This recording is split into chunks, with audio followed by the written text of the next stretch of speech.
Hi, I'm a proud mom of two navigating motherhood, work, self care, and everything in between. This space is about real life, yung totoong journey ng pagiging nanay habang sinusubukan pa rin alagaan yung sarili, mag-grow, at bumuo ng mas magandang future for my kids. I'll be sharing realistic fitness, budget-friendly living, beauty and self-care tips, mom life moments, career and income journey, and little reminders that growth takes time.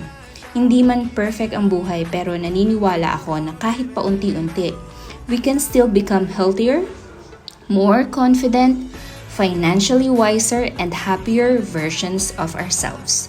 So if you're also figuring life out one day at a time while trying to become better for yourself and your kids, welcome to Marie and Life.